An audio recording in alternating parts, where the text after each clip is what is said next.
अस्सलामुअलैकुम नाज़रीन। गुज़िश्ता सबक में हमने पढ़ा था हर्फ पहचानने का तरीक़ा। पहले सबक में हमने हर्फ पहचाना, दूसरे सबक में हमने हर्फ को पहचाना। ठीक है, जब हर्फ पहचानने आ गया उसके बाद हमें मिलाकर पढ़ने आना चाहिए कि नहीं। तो जिस तरह हम इंग्लिश में मिलाकर पढ़ लेते हैं, हिंदी में मिलाकर पढ़ लेते हैं, उसके लिए आकार का इस्तेमाल किया जाता है। हर्फ मिलाने के लिए कुछ नियम कानून होते हैं। इसी तरह उर्दू में भी कुछ कानून है कि कैसे मिलाया जाए। ठीक, तो उसके लिए सबसे पहले आकार मात्रा को याद कर लेना बहुत ज़रूरी है, तभी हमें उर्दू समझ में आएगा। वीडियो बड़ा ना हो जाए इसलिए मैं शॉर्ट वीडियो बनाता हूं और जल्द से जल्द आपको पेश करना चाहता हूं, ताकि आप छोटी ही वीडियो में सबक सीख सकें। ठीक है, लंबा वीडियो बनाना मकसद नहीं है, सिर्फ शॉर्ट वीडियो बनाकर ताकि आपको जल्द समझ में आ जाए, आपको बोरिंग भी ना लगे। चलिए शुरू करते हैं। देखिए ये आ है तो उसकी जगह पे सिर्फ एक अलिफ का इस्तेमाल होगा। जब ये डबल आ तो उसके जगह पे मद का इस्तेमाल होता है। मद कहते हैं खींचने को। जब हम इसके जगह पे दो आकार आ जाएगा, जैसे आम आता है, आम लिखते हैं आम, तो एक अलिफ आ की जगह पे अलिफ तो हो गया।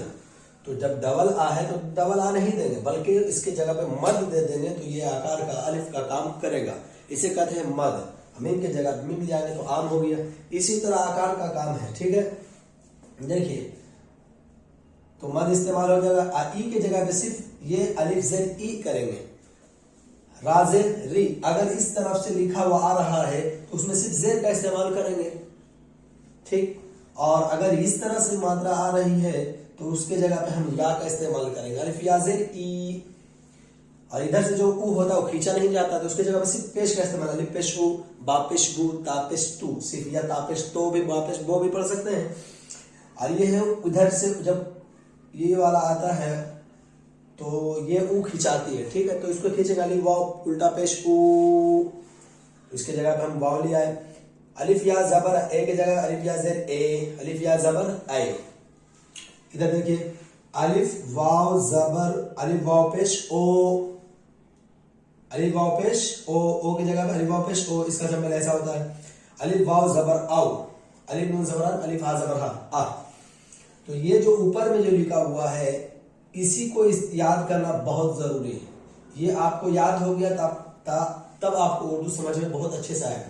तो ये तो आपको याद ही होगा, बस समझना है कि इधर से जो आता है उसे खींचा नहीं जाता है, इधर से जो आता है उसे खींचा नहीं जाता है, इधर से जो आता है उसे खींचा जाता है। बस इतना याद करना है। और ये उर्दू का जो मेन बुनियाद है इसको याद कर लेना है। ये 12 हर्फ है, 12 देख लीजिए, 1 2 3 4 5 6 7 8 9 10 11 12। इसका ये दोनों का इस्तेमाल तो बहुत कम होता है, ये 10 का इस्तेमाल होता है, जिसे याद करना बहुत जरूरी है। याद कर लेंगे तो आपके लिए उर्दू बहुत आसान होगा। ये समझ लीजिए आपके लिए बहुत इंपॉर्टेंट है, वेरी वेरी इंपॉर्टेंट, वीवीआई।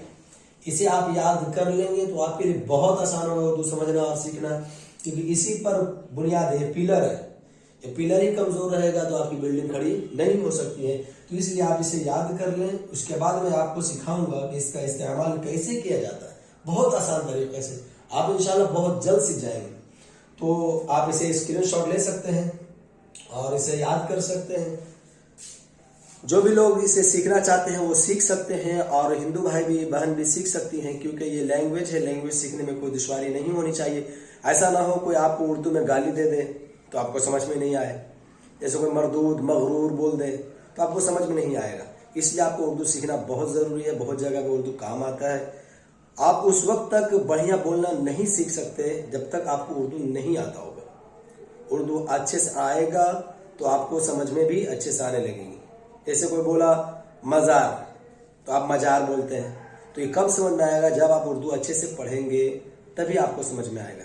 बहरहाल वीडियो अच्छा लगे तो शेयर कीजिए, दोस्तों तक पहुंचाइए, जिन भाइयों को उर्दू सीखना वहां तक पहुंचाइए और मेरा साथ दीजिए। अस्सलाम वालेकुम।